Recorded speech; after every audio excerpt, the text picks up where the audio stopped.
أعوذ بالله من الشيطان الرجيم بسم الله الرحمن الرحيم. Hadis Arba'in ke-31. Belajar jadi orang zuhud. Bagaimana belajar jadi orang zuhud?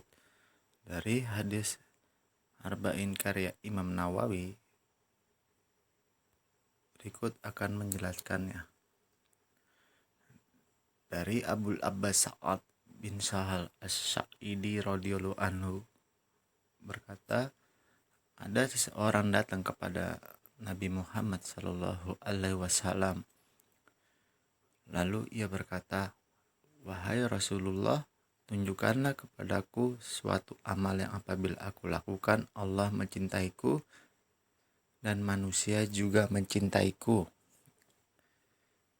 Rasulullah menjawab, "Zuhudlah di dunia, maka Allah akan mencintaimu. Begitu pula zuhudlah dari apa yang ada di tangan manusia, maka manusia akan mencintaimu." Hadis ini hasan, diriwayatkan oleh Ibnu Majah dengan sanad yang hasan, dan hadis riwayat Ibnu Majah disahihkan oleh Syekh Al-Albani, mengatakan bahwa hadis ini hasan.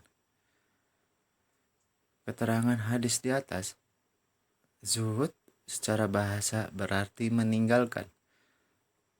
Izhad artinya zuhudlah, maksudnya mengambil kadar darurat atau hajat dari dunia yang Allah halalkan. Ibnul Qayyim mendengar gurunya Syekhul Islam Ibnu Taimiyah berkata, zuhud adalah meninggalkan sesuatu yang tidak bermanfaat untuk akhirat. Sedangkan wara adalah meninggalkan sesuatu yang membawa mudarat di akhirat. Ibnul Qayyim lantas berkata, itulah pengertian zuhud dan wara yang paling bagus dan paling mencakup. Dinukil dari Min'ah al-Alam. Dalam hadis ada dua nasihat pokok. Yang pertama, zuhud pada dunia akan mendatangkan kecintaan Allah. Yang kedua, zuhud pada apa yang ada di sisi manusia akan mendatangkan kecintaan manusia.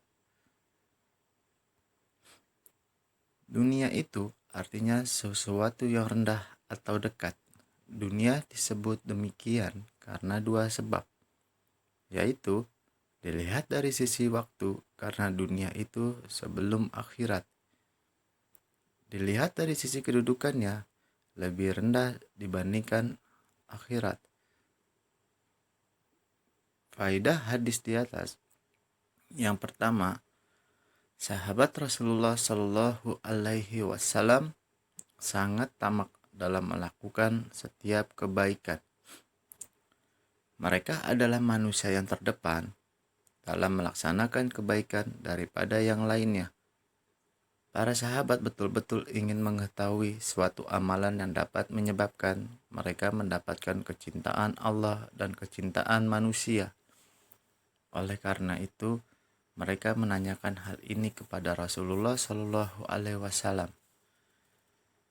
Faedah hadis yang kedua, sabda Nabi Muhammad Shallallahu Alaihi Wasallam, zuhudlah terhadap dunia, niscaya Allah akan mencintaimu.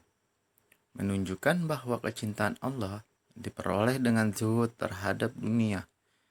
Definisi yang paling bagus, zuhud terhadap dunia adalah seseorang yang meninggalkan sesuatu yang dapat melalaikannya dari mengingat Allah. Abu Sulaiman Ad-Darani mengatakan, para ulama di Irak berselisih pendapat mengenai pengertian zuhud. Di antara mereka, ada yang mengatakan bahwa zuhud adalah menjauh dari manusia. Ada pula yang mengatakan bahwa zuhud adalah meninggalkan berbagai nafsu syahwat. Ada juga yang mengatakan bahwa zuhud adalah tidak pernah kenyang. Semua definisi ini memiliki maksud yang sama. At-Tarani cenderung pada pendapat zuhud adalah meninggalkan sesuatu yang dapat melalaikan dari mengingat Allah Azza wa Jalla. Definisi beliau ini sangatlah bagus, karena definisi yang beliau ajukan telah mencakup makna zuhud dan macam-macam zuhud. Lihat dalam kitab Jami' al-Ulum wa al-Hikam. Faedah hadis yang ketiga, Nabi Muhammad SAW juga bersabda, zuhudlah pula terhadap apa yang ada pada manusia, niscaya manusia mencintaimu. Manusia dikenal begitu tamak terhadap harta dan berbagai kesenangan di dunia. Kebanyakan manusia sangat kikir untuk mengeluarkan hartanya dan enggan untuk berderma atau bersedekah atau berdermawan. Seperti firman Allah Subhanahu wa taala dalam surat At-Taghabun ayat 16. Seharusnya seseorang tidak terkagum-kagum dengan orang yang sangat tamak terhadap dunia dan menampakkan padanya. Jika seseorang merasa cukup dengan apa yang ada pada manusia, dia akan memperoleh kecintaan mereka dan manusia pun akan mencintainya. Jika sudah demikian, maka dia akan selamat dari kejelekan mereka. Faedah lainnya, yang pertama, para sahabat sangat bersemangat melakukan sesuatu yang dapat mendatangkan kecintaan Allah dan manusia. Yang kedua, dalam hadis di atas terdapat dalil adanya sifat mahabbah atau kecintaan bagi Allah Azza wa Jalla. Sesungguhnya kebaikan bagi hamba adalah jika Allah mencintainya. Yang keempat, untuk memperoleh kecintaan Allah dengan zuhud pada dunia.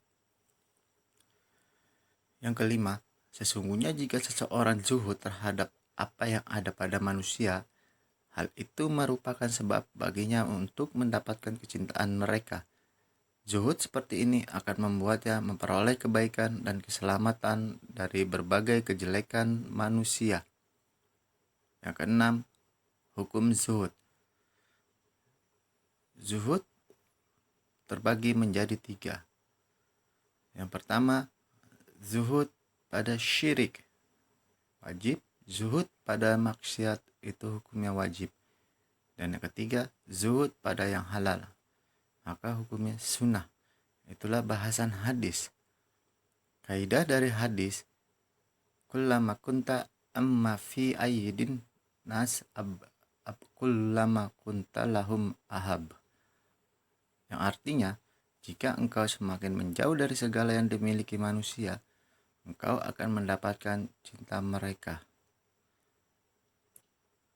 Demikianlah penjelasan mengenai zuhud dari hadis Arba'in.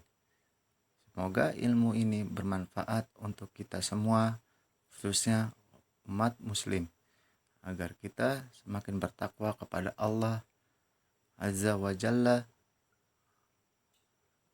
dan menjalankan syariat-syariat Islam. Allahu alam bisawab.